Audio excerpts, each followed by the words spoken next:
Hello everyone, मेरा नाम है शुभम चतुर्वेदी और आशा करता हूँ आप सभी स्वस्थ होंगे। तो टुडे जी के कार्यक्रम में आप सभी का स्वागत है। और आज 10 जुलाई है और 10 जुलाई से करंट अफेयर के जितने भी इम्पोर्टेंट प्रश्न होंगे वो सभी हम इस वीडियो में डिस्कस करेंगे।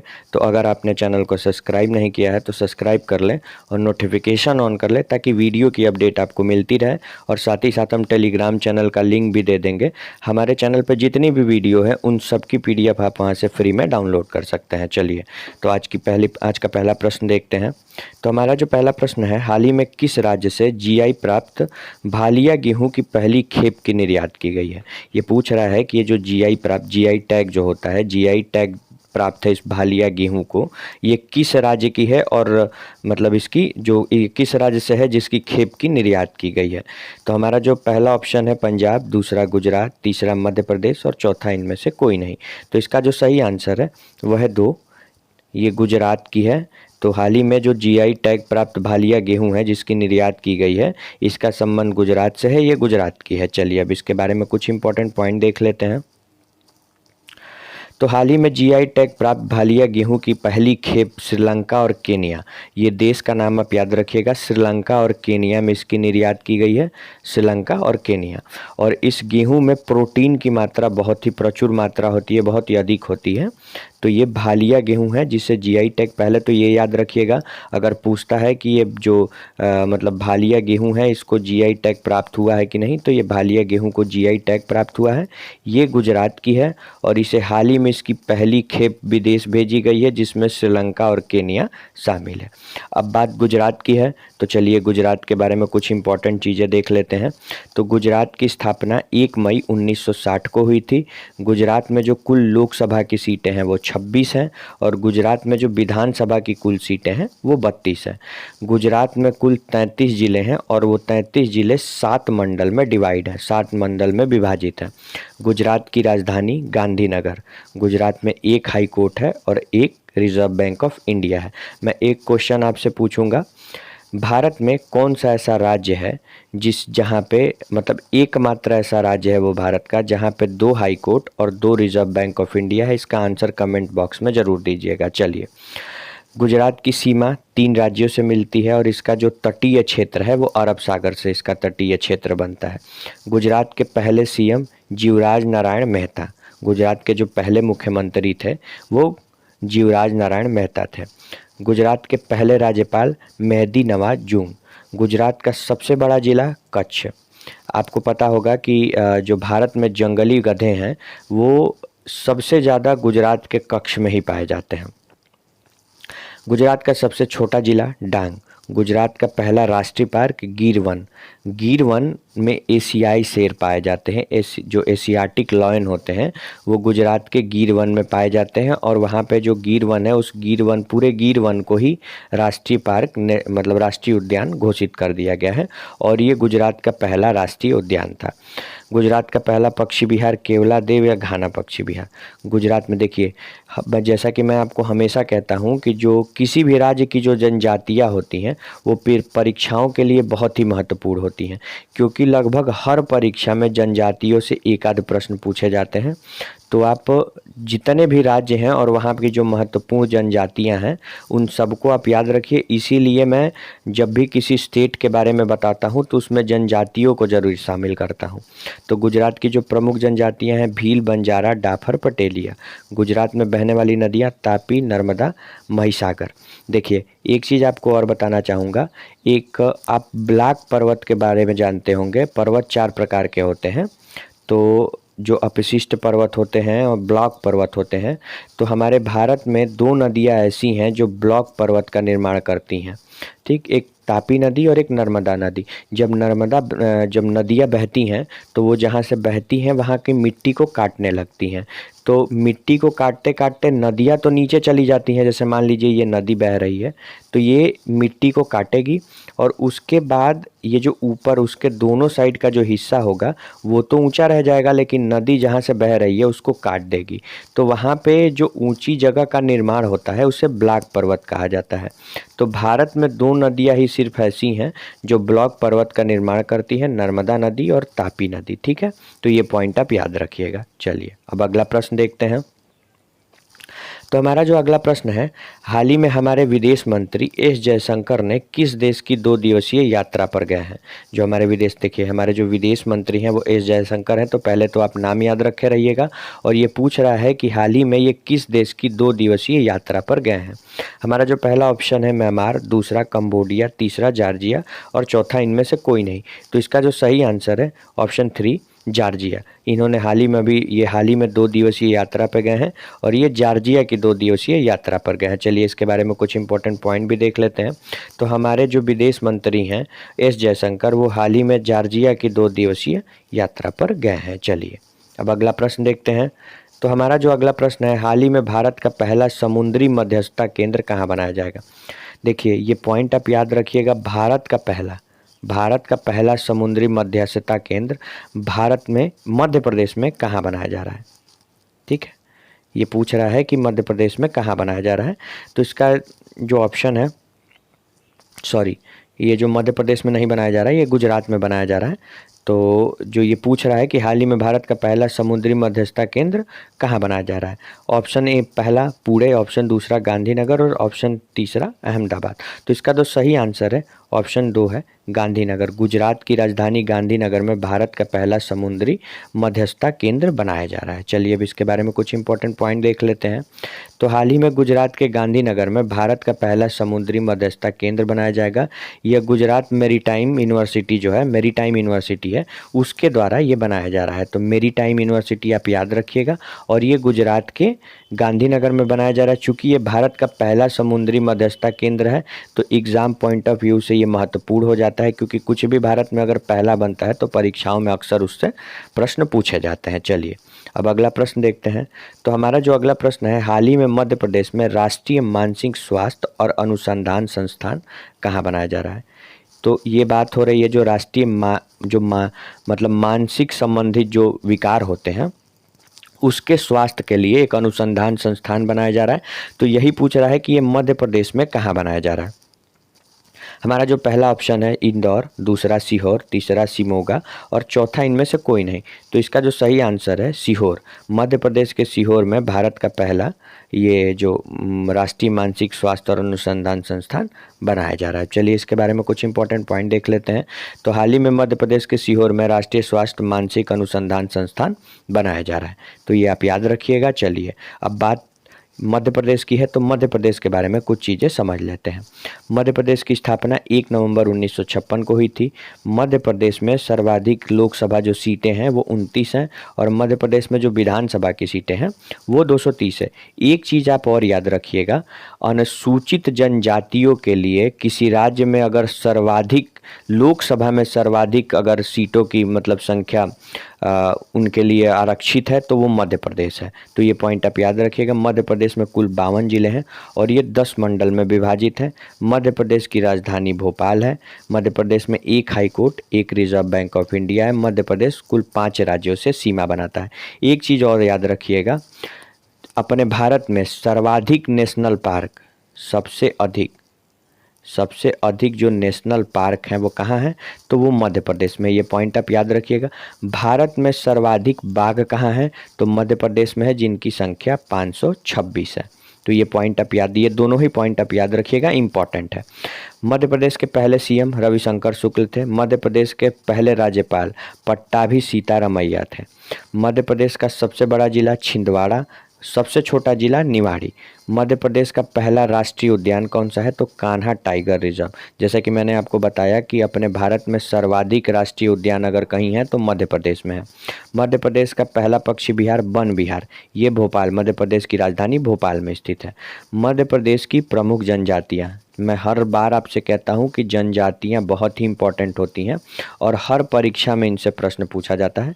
तो मध्य प्रदेश की जो प्रमुख जनजातियां हैं, गोंड, भील, कोल, बैगा, सहरिया। मध्य प्रदेश में बहने वाली नदियां नर्मदा, ताप्ती, बेतवा, छिपरा, केन। तो जैसा कि मैंने आपको बताया कि नर्मदा नदी और ताप्ती नदी ब्लॉक पर्वत का निर्माण करती हैं और भारत में यही दो मात्र बस ये नदियाँ हैं जो ब्लॉक पर्वत का निर्माण करती हैं। चलिए अब अगला प्रश्न देखते हैं। तो हमारा जो अगला प्रश्न है, हाल ही में किस मंत्रालय ने स्पर्श पहल लागू की है। ये स्पर्श पहल लागू की है। पहला ऑप्शन जो है वित्त मंत्रालय, दूसरा रक्षा मंत्रालय, तीसरा कृषि मंत्रालय और चौथा इनमें से कोई नहीं। तो इसका जो सही आंसर है वो है रक्षा मंत्रालय, ऑप्शन 2। ये पहल पेंशन भोगियों के लिए लाई गई है कि जैसे पेंशन से रिलेटेड अगर कोई भी प्रॉब्लम है, एक तरह से ये वेब पोर्टल है, यहाँ पे आप अपनी शिकायत, जो पेंशन प्राप्त करते हैं वो अपनी शिकायत दर्ज कर सकते हैं और यहाँ पे जल्द से जल्द उस समस्या का निवारण किया जाएगा। चलिए इसके बारे में कुछ इंपॉर्टेंट पॉइंट देख लेते हैं। तो हाल ही में रक्षा मंत्रालय ने स्पर्श पहल लागू की है।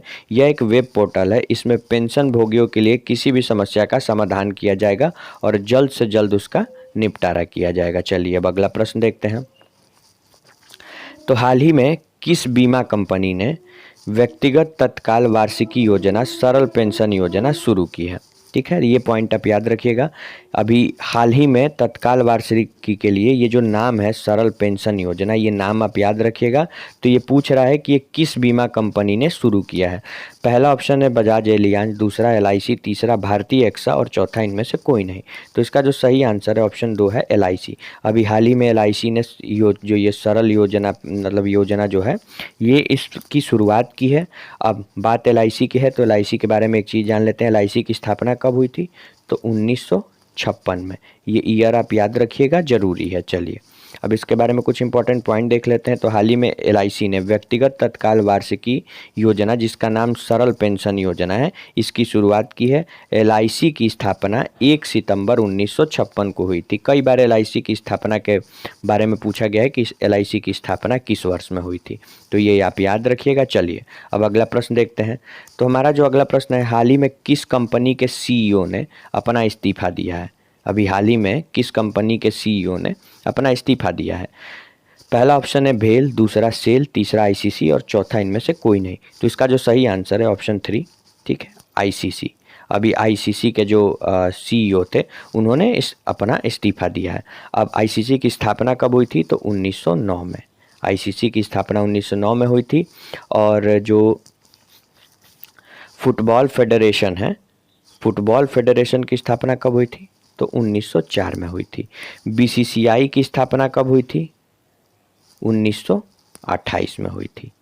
अब बात ICC की है तो ICC का मुख्यालय कहाँ पर है? दुबई में।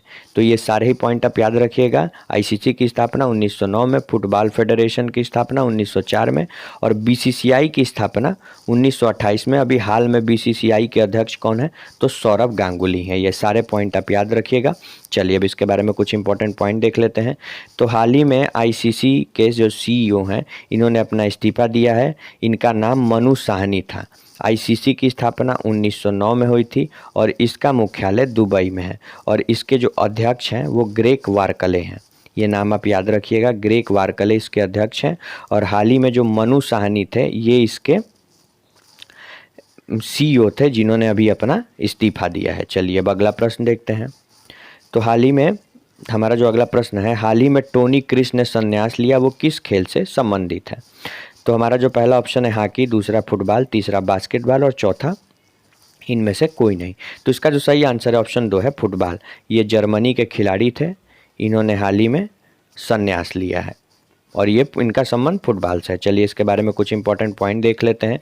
तो हाल ही में टोनी क्रूज ने संन्यास लिया, इनका संबंध फुटबॉल से है और ये जर्मनी के थे, जर्मनी के प्लेयर हैं। चलिए अब अगला प्रश्न देखते हैं। तो हमारा जो अगला प्रश्न है, हाल ही में दुनिया का सबसे ऊंचा रेत महल कहाँ बनाया जा रहा है? सॉरी, आंसर आपको पहले ही दिख गया, ये मिस्टेक हो गई। तो चलिए कोई बात नहीं। तो हमारा जो पहला ऑप्शन है इटली, दूसरा डेनमार्क, तीसरा कोलंबिया। तो इसका जो सही आंसर है ऑप्शन 2 है डेनमार्क। ठीक है, तो ये पॉइंट आप देख लीजिए। हाल ही में दुनिया का सबसे ऊंचा रेत महल बनाया गया है डेनमार्क में। इसकी ऊंचाई 69 फीट है। अब बात डेनमार्क की है तो डेनमार्क की राजधानी क्या है? कोपेनहेगन। डेनमार्क का जो मतलब करेंसी है वो क्या है? तो डेन है, डेन। ये आप याद रखिएगा, डेनमार्क की राजधानी कोपेनहेगन और डेन जो डेनमार्क है, डेनमार्क की करेंसी क्या है? तो वो डेन है। अब दुनिया में सर्वाधिक दुग्ध उत्पादन किस देश में किया जाता है? तो इसका सही आंसर भी डेनमार्क है। तो ये तीनों पॉइंट आप याद रखिएगा। चलिए अब अगला प्रश्न देखते हैं। तो हमारा जो अगला प्रश्न है, हाल ही में एक रिपोर्ट के अनुसार हर मिनट कितने लोग भूख से मर जाते हैं? ठीक है, एक रिपोर्ट अभी आई है। तो इस रिपोर्ट के अनुसार हर मिनट कितने लोग मरते हैं। हमारा जो ऑप्शन है पहला ऑप्शन 9, दूसरा 11, तीसरा 10 और चौथा इनमें से कोई नहीं। तो इसका सही आंसर है 11। ऑक्सबेन की एक रिपोर्ट आई है, ऑक्सबेन के रिपोर्ट के अनुसार हर मिनट भूख से 11 लोग मर जाते हैं। और 2020 में जो भूखमरी है, भूखमरी में 6% की वृद्धि हुई है, मतलब 6 गुना वृद्धि हुई है। चलिए अब इसके बारे में कुछ इंपॉर्टेंट पॉइंट देख लेते हैं। तो हाल ही में आई ऑक्सबेन के एक रिपोर्ट के अनुसार हर मिनट 11 लोग भूख से मर जाते हैं। 2020 में भूखमरी जो है इसमें 6% की बढ़ोतरी हुई है। तो ये याद रखिएगा, ये 6% वाला हिस्सा जो है ये महत्वपूर्ण है, ये प्रश्न में आ सकता है। चलिए अब अगला प्रश्न देखते हैं। तो हमारा जो अगला प्रश्न है, हाल ही में टाटा पावर को किस राज्य में 400 करोड़ की सौर परियोजना मिली है। टाटा पावर जो है, टाटा की जो एक ब्रांच है टाटा पावर, उसको किस राज्य में 400 करोड़ की सौर परियोजना मिली है।